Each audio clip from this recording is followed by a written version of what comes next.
Hello my dear students, welcome है आप सभी का उड़ान क्लासेस के अंदर। मैं प्रियंका सेन आप सभी का हार्दिक स्वागत करती हूँ। हम पढ़ रहे थे एशिया महाद्वीप। आइए, कल हमने इसका एक पार्ट पढ़ चुके थे। अब आगे जो करने जा रहे हैं इसका सेकंड पार्ट होगा। तो हेडिंग डालिएगा एशिया महाद्वीप। एशिया महाद्वीप।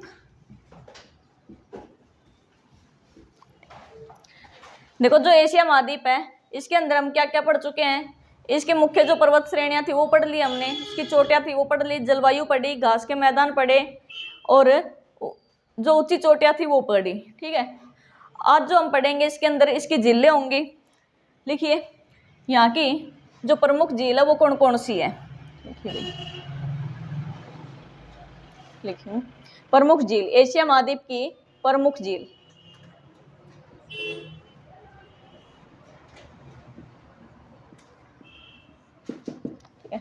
बात करते हैं प्रमुख झील की, तो इसके अंदर जो झील रहने वाली है वो नंबर 1 डालना, इसमें हो जाएगी कैस्पियन सागर झील। कि एशिया महाद्वीप के अंदर कौन सी झील पड़ती है, एक तो कैस्पियन सागर झील। कैस्पियन सागर झील,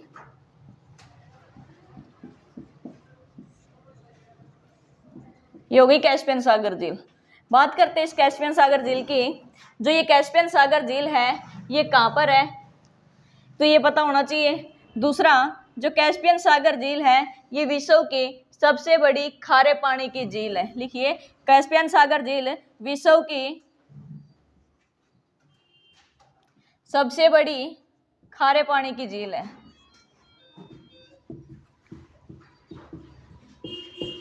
ठीक है, अगर पूछे वर्ल्ड के अंदर खारे पानी की सबसे बड़ी झील कौन सी है तो कैस्पियन सागर रहेगी।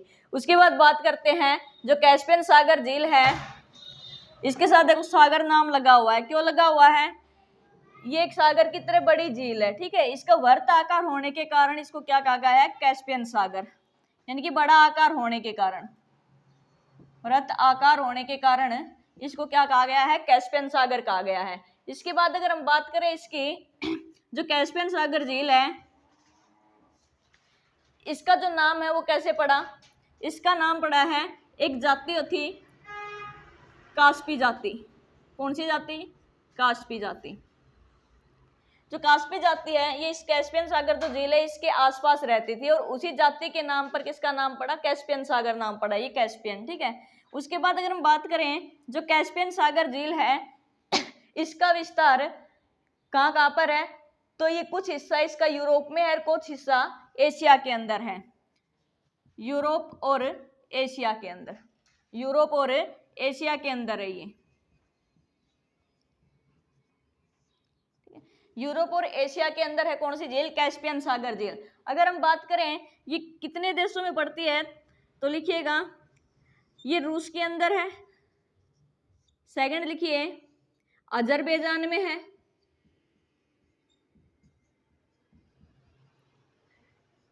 तीसरा लिखिए, कजाकिस्तान में है।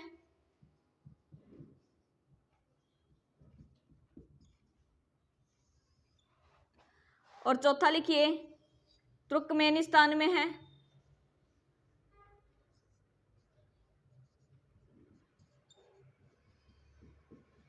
और पांचवा लिखिए, ईरान में है।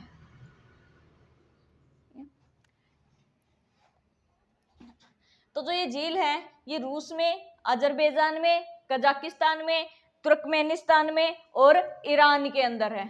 कहाँ कहाँ है ये, ईरान, तुर्कमेनिस्तान, कजाकिस्तान, अजरबैजान और रूस के अंदर स्थित है। तो ये होगी कैस्पियन सागर झील, विश्व में सबसे बड़े खारे पानी की झील है। अगर बात करें विश्व में सबसे बड़ी झील मीठे पानी की कौन सी है, तो हमने पढ़ी थी, वो थी कौन सी, सुपीरियर झील थी। ठीक है, कहाँ पे, वो अमेरिका के अंदर, यूएसए के अंदर सुपीरियर झील। अगर भारत की बात करें, भारत में कौन सी है सबसे बड़ी झील मीठे पानी की, तो वो हो जाएगी वुल्लर झील, जो कि जम्मू कश्मीर के अंदर है। इसके आगे हम बात करते हैं, जो सेकंड झील रहेगी यहाँ पे वो कौन सी रहेगी, एशिया महाद्वीप के अंदर वोन झील रहेगी। कौन सी झील रहने वाली है सेकंड झील, वोन झील। लिखिएगा, वोन झील। एशिया महाद्वीप के अंदर और कौन सी झील है, वोन झील। लिखिए, सेकंड नंबर कौन सी हो जाएगी, वोन झील। जो वोन झील है ये कहां पर है, वोन झील हो जाएगी तुर्की के अंदर। वोन झील कहाँ पर है? ये है तुर्की में। ये लवणीय झील है, खारी है ये भी। कैसी झील है ये? लवणीय झील।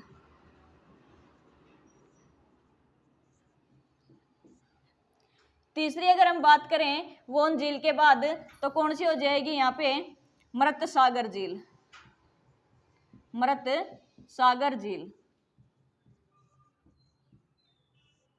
जो मृत सागर झील है ये कहां पर है भाई? मृत सागर झील तो ये लिखना जॉर्डन और इजराइल के अंदर है। मृत सागर झील कहां पर है? जॉर्डन और इजराइल में। ठीक है, इसके बाद बात करते हैं हम जो यहाँ फोर्थ झील रहेगी, चौथे नंबर पे, वो कौन सी झील रहेगी यहाँ पे? तो जो अगली झील हो जाएगी वो होगी बैकाल झील। अब बात करते हैं बैकाल झील की। हमने पढ़ा था जो एशिया महाद्वीप में घास के मैदान पाए जाते हैं वो कौन सी झील के पास पाए जाते हैं? बैकाल झील के पास पाए जाते हैं।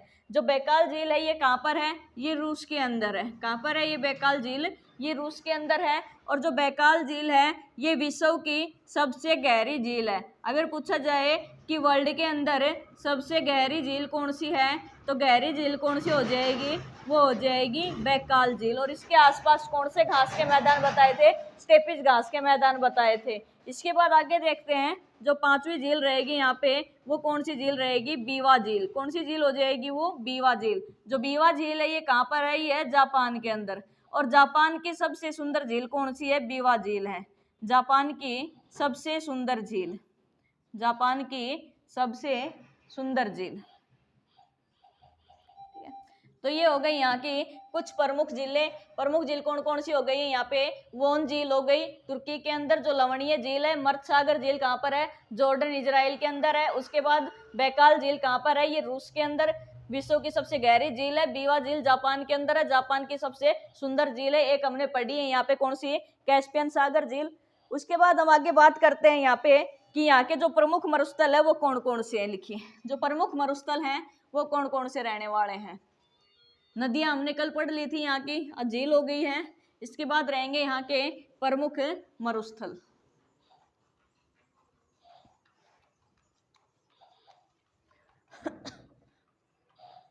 लिखिए एशिया महाद्वीप के प्रमुख मरुस्थल।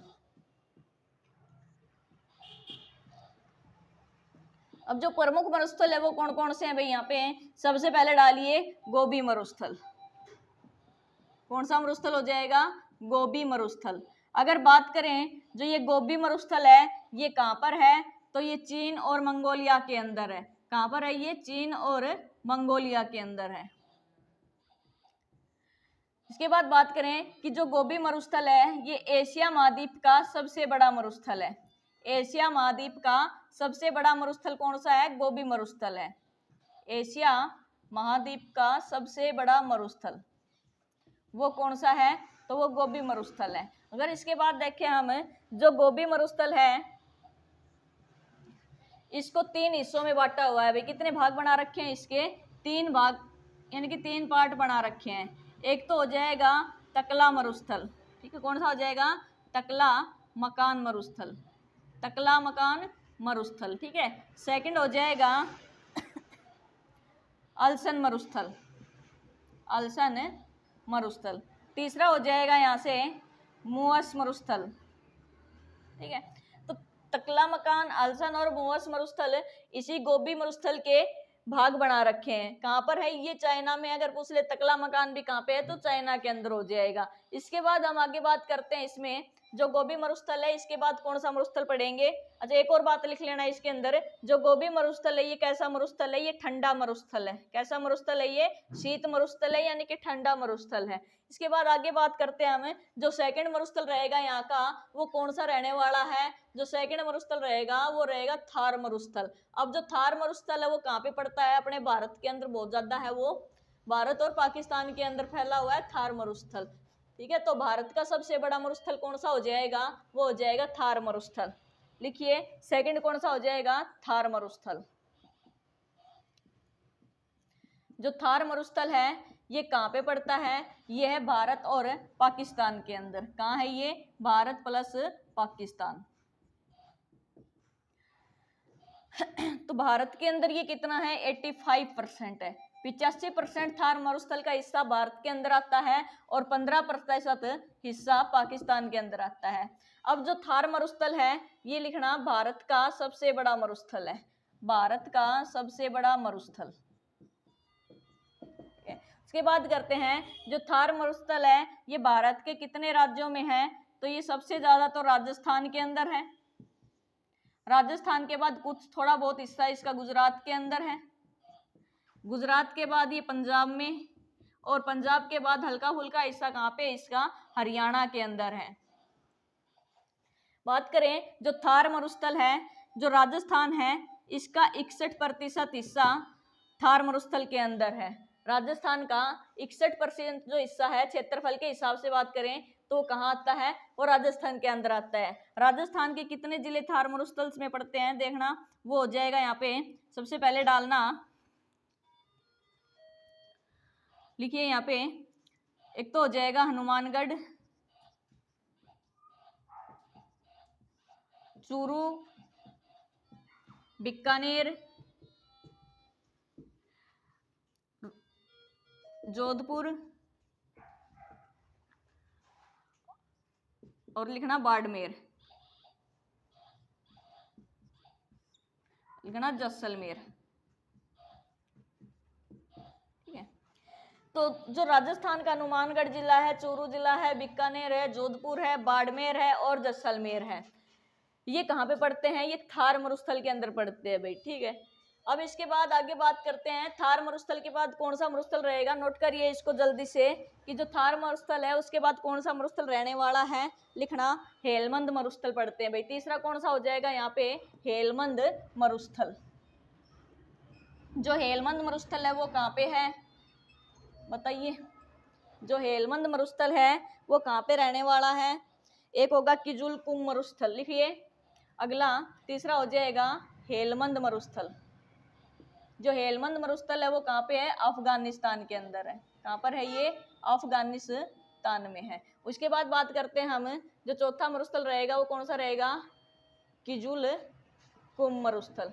जो किजुलकुम मरुस्थल है वो कहाँ पर रहने वाला है, किजुलकुम मरुस्थल, तो वो हो जाएगा कजाकिस्तान और उज्बेकिस्तान के अंदर, कजाकिस्तान और उज्बेकिस्तान के अंदर रहेगा भाई। ठीक है, हेलमंद मरुस्थल हो गया यहाँ पे, किजुलकुम मरुस्थल हो गया। अगर उसके बाद बात करें हम तो कौन सा, पांचवा लिखना यहाँ पे काराकुम मरुस्थल। हेलमंद मरुस्थल, किजुलकुम मरुस्थल और कौन सा हो जाएगा यहाँ पे, काराकुम जो मरुस्थल है वो कहाँ पर रहेगा, तुर्कमेनिस्तान में रहेगा भाई। कहाँ पे रहेगा, तुर्कमेनिस्तान। इसके बाद अगर हम बात करें जो छठा मरुस्थल रहेगा वो कौन सा रहेगा, रब अल खाली मरुस्थल, रब अल खाली मरुस्थल। रब अल खाली मरुस्थल कहाँ पे है, तो ये रहेगा आपका सऊदी अरब के अंदर। ठीक है, तो यहाँ पे हमने कौन कौन से पढ़े हैं, गोबी मरुस्थल पढ़ा है, उसके बाद थार मरुस्थल पढ़ा, हेलमंद मरुस्थल, फिजुलकुम मरुस्थल और उसके बाद हो जाए काराकुम मरुस्थल, रब अल खाली मरुस्थल और इसके बाद लिखना नाफूद मरुस्थल। जो नाफूद मरुस्थल है वो भी कहाँ रहेगा, वो भी सऊदी अरब के अंदर रहेगा। नाफू मरुस्थल भी कहाँ रहेगा, सऊदी अरब में रहेगा। इसके बाद अगर हम बात करें आपसे, एक है नजीव मरुस्थल। जो नजीव मरुस्थल है वो भी कहाँ रहने वाला है, वो रहेगा इजराइल के अंदर। तो ये यहाँ के मरुस्थल है भाई। कौन कौन से मरुस्थल हो गए यहाँ पे, गोबी मरुस्थल जो एशिया महाद्वीप का सबसे बड़ा मरुस्थल है, उसके बाद थार मरुस्थल जो भारत का सबसे बड़ा मरुस्थल है, उसके बाद हेलमंद मरुस्थल, फिजुलकुम मरुस्थल, काराकुम मरुस्थल, रब अल खाली मरुस्थल हो गया, ठीक है, नफाद मरुस्थल हो गया और नजीम मरुस्थल हो गया। ये कहाँ पे पड़ते हैं, ये सऊदी अरब के अंदर है। उसके बाद हम बात करते हैं आगे, आगे यहाँ पे पढ़ेंगे हम यहाँ की जल संधियाँ। लिखिए, यहाँ की जो प्रमुख जल संधियाँ हैं वो कौन कौन सी जल संधियाँ हैं भाई। जल संधियाँ कौन कौन सी हो जाएगी, एशिया महाद्वीप की जो प्रमुख जल संधियाँ हैं वो कौन कौन सी रहेंगी, लिखिए। तो उसमें लिखना सबसे पहले बेरिंग जल संधि, लिखिए प्रमुख जल संधि।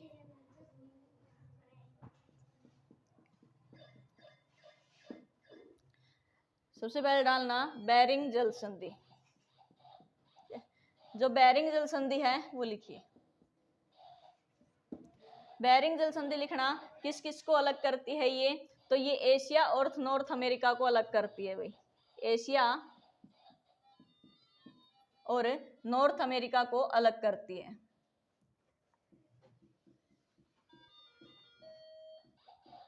ठीक है, उसके बाद बात करें जो ये बेरिंग जल संधि है किसको जोड़ती है ये, तो ये आर्कटिक महासागर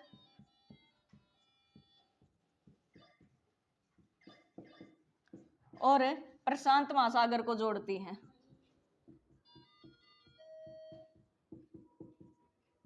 ठीक है, आर्कटिक महासागर और प्रशांत महासागर को जोड़ती है। एशिया के कौन से देश और नॉर्थ अमेरिका के कौन से देश को अलग करती है ये, तो लिखना एशिया का तो हो जाएगा रूस और नॉर्थ अमेरिका का हो जाएगा अलास्का, दोनों को अलग करती है भाई। ठीक है, तो लिखिए जो बेरिंग जल संधि है वो एशिया और नॉर्थ अमेरिका को अलग करती है, आर्कटिक महासागर और प्रशांत महासागर को जोड़ती है, रूस और अलास्का को अलग करती है। इसके बाद अगली जो जल संधि रहेगी वो रहेगी मलक्का जल संधि। लिखना भाई कौन सी हो जाएगी, मलक्का जल संधि। लिखिए जो मलक्का जल संधि है वो लिखना। सेकंड रहेगी यहाँ पे मलक्का जल संधि।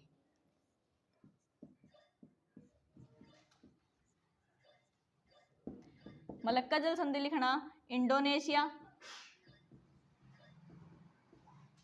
और मलेशिया को जोड़ती है। ठीक है, इंडोनेशिया और मलेशिया को। इसके बाद अगर हम बात करें जो मलक्का जल संधि किस किस को जोड़ती है, इंडोनेशिया और मलेशिया को जोड़ती है। इसके बाद कौन सी हो जाएगी, मक्कासार जल संधि। लिखना भाई मक्कासार। लिखिए मक्कासार जल संधि, मक्कासर जल संधि। तो ये हो जाएगी बोर्निया द्वीप और सुलेवासी द्वीप। लिखना बोर्निया द्वीप और सुलेवासी द्वीप।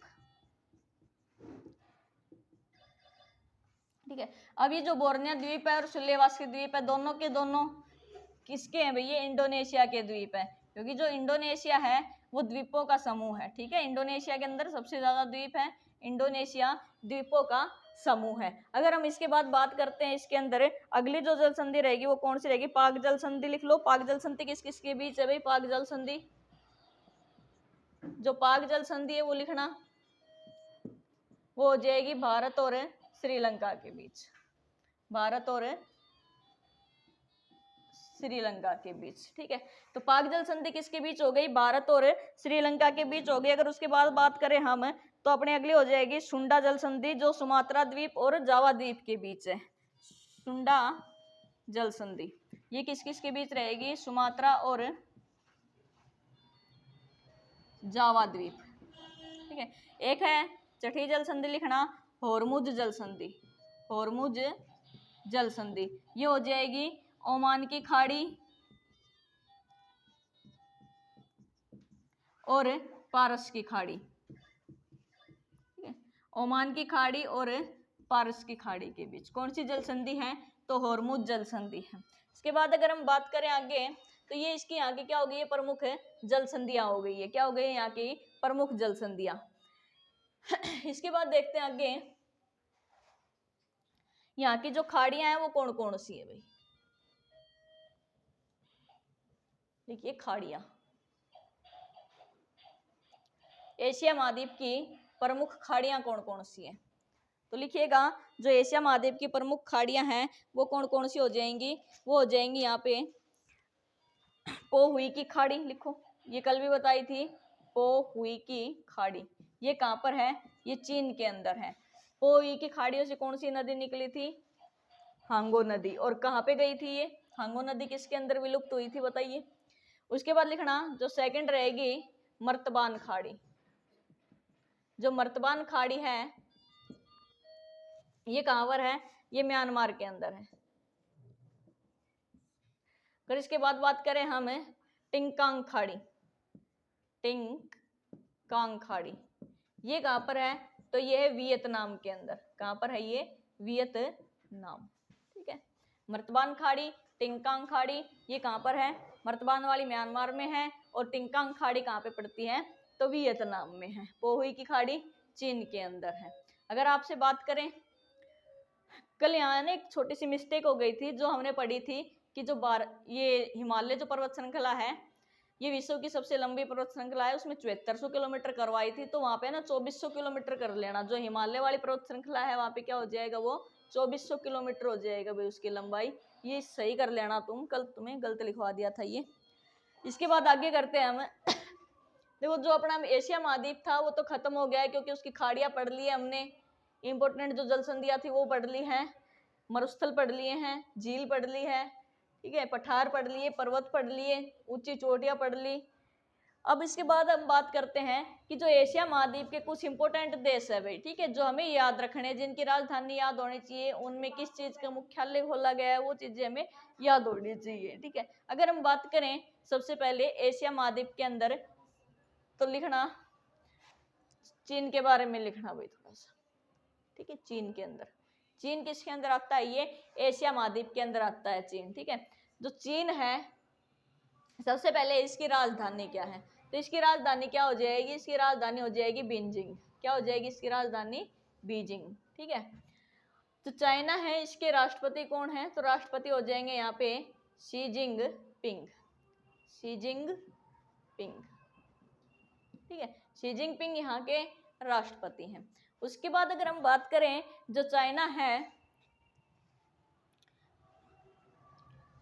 यहाँ पर एनडीबी का मुख्यालय है भाई, एनडीबी।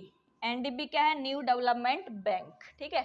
एनडीबी क्या हो जाएगा, न्यू डेवलपमेंट बैंक,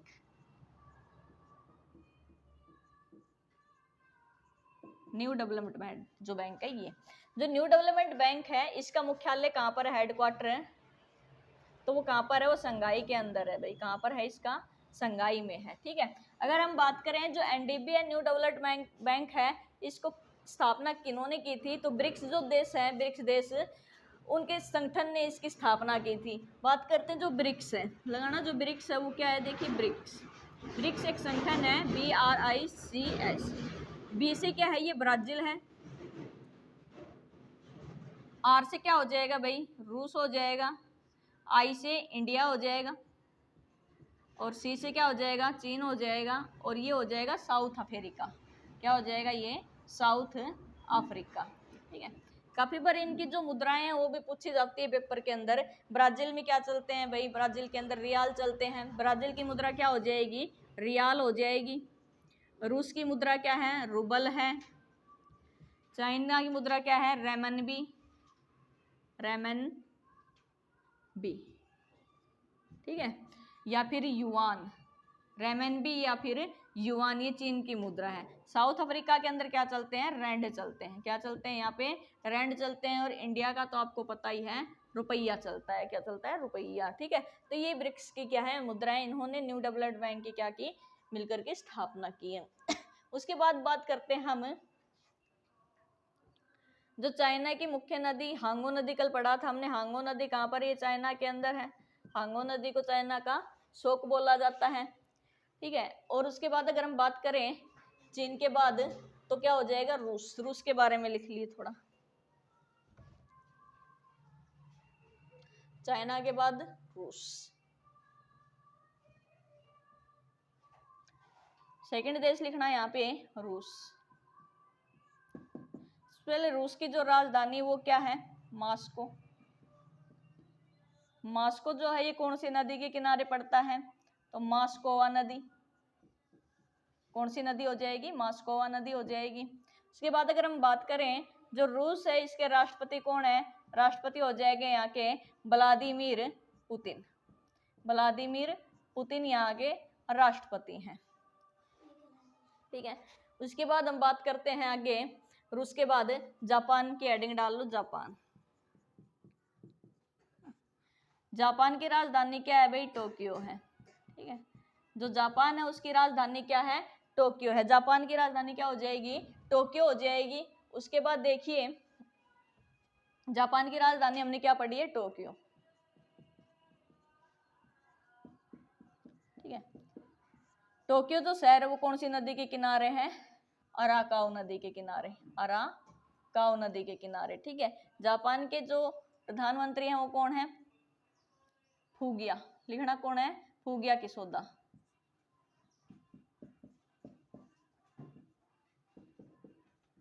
जापान का जो पुराना नाम है वो क्या है, निप्पन।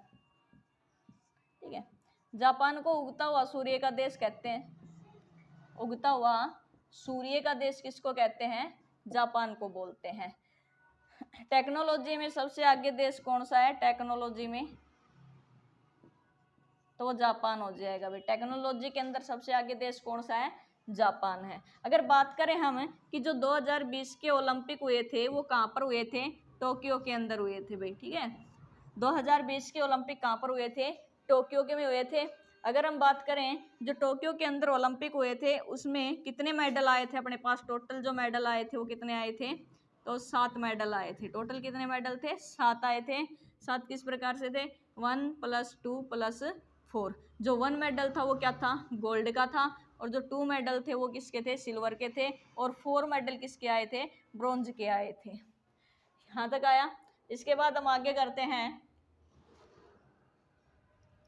फिलीपींस डालना, फिलीपींस के बारे में। ठीक है, जो फिलीपींस है उसके बारे में लिखिए, लिखना फिलीपींस। तीसरा कौन सा हो जाएगा यहाँ पर, फिलीपींस। जो फिलीपींस देश है इसकी राजधानी क्या है, मनीला है।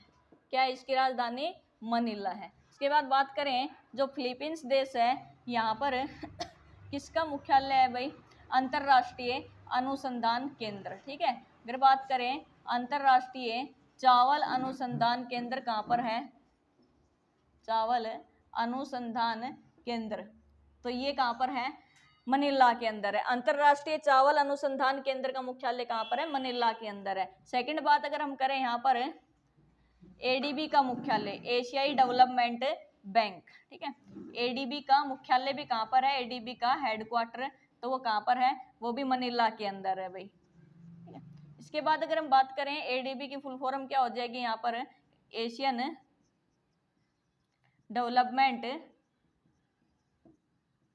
बैंक, यानी कि एशियाई विकास बैंक। इसके बाद बात करें यहाँ पर एक पुरस्कार दिया जाता है, रेमन मैग्सेस पुरस्कार, रेमन मैग्सेस पुरस्कार। ठीक है, रेमन मैग्सेस पुरस्कार कहाँ पर दिया जाता है, मनीला सरकार देती है, फिलीपींस सरकार के द्वारा दिया जाता है। अगर हम बात करें कि जो रेमन मैग्सेस पुरस्कार है इसको एशिया का नोबल कहते हैं भाई। क्या कहते हैं इसको, एशिया का नोबल कहते हैं। एशिया का नोबल किस पुरस्कार को कहते हैं, एशिया का नोबल, तो रेमन मैग्सेस पुरस्कार को कहते हैं एशिया का नोबल। नोबल कितने प्रकार के दिए जाते हैं भाई, नोबल, तो नोबल 6 क्षेत्रों में दिया जाता है, पता ही आपको। अर्थशास्त्र के क्षेत्र में दिया जाता है, साहित्य में दिया जाता है, फिजिक्स में दिया जाता है, केमिस्ट्री के अंदर दिया जाता है, शांति के क्षेत्र में दिया जाता है। ठीक है, इसके बाद हम आगे बात करते हैं जो नोबल पुरस्कार है वो कौन सी सरकार देती है। उनमें से 5 जो नोबल हैं वो तो स्टॉकहोम स्वीडन के अंदर दिए जाते हैं, और जो छठा है शांति का पुरस्कार वो ओस्लो को देती है भाई, ओस्लो सरकार। ठीक है, ओस्लो नॉर्वे की राजधानी है। उसके बाद अगर हम बात करें आगे, जो ये अगर बात करें जो रेमन मैग्सेस पुरस्कार है ये पहली बार किस भारतीय को दिया गया था, तो वो हो जाएगा विनोबा भावे। किस भारतीय को मिला था, विनोबा भावे को मिला था। किसके लिए मिला था, इन्होंने एक आंदोलन चलाया था, भूदान आंदोलन, जिसको रक्तहीन आंदोलन भी कहा जाता है। ठीक है, भूदान आंदोलन चलाया था, इसी को क्या बोला जाता है, रक्तहीन आंदोलन। विनोबा भावे ने कौन सा आंदोलन चलाया था, भूदान आंदोलन, और इसी को क्या बोला गया है, रक्तहीन आंदोलन। ठीक है, रक्तहीन आंदोलन भी किसको बोला गया है भूदान आंदोलन को बोला गया है। उसके बाद अगर हम बात करें, ये फिलीपींस तो हो गया है यहाँ से, तो आज के लिए इतना ही रहेगा। बाकी का थोड़ा बहुत और एशिया महाद्वीप बचा हुआ है वो हम, कल तो क्लास हो नहीं पाएगी, संडे है, मंडे को जो क्लास आएगी उसके अंदर होगा भाई। इसके जो इंपॉर्टेंट देश हैं वो और बचे हुए हैं, उनके बारे में और पढ़ना है हमें, तो वो मंडे को होगी आपकी क्लास, उसके अंदर पढ़ेंगे। अगर क्लास आपको अच्छी लगी हो तो शेयर करना, सब्सक्राइब करना, लाइक करना, और यहाँ पे आपको एक बहुत अच्छा कंटेंट मिल रहा है तो आप भी ये नोट्स बनाते रहिए। अगर आपको PDF चाहिए तो 7497090611 पे मैसेज कर दीजिएगा, आपके पास PDF पहुंच जाएगी। Thank you so much.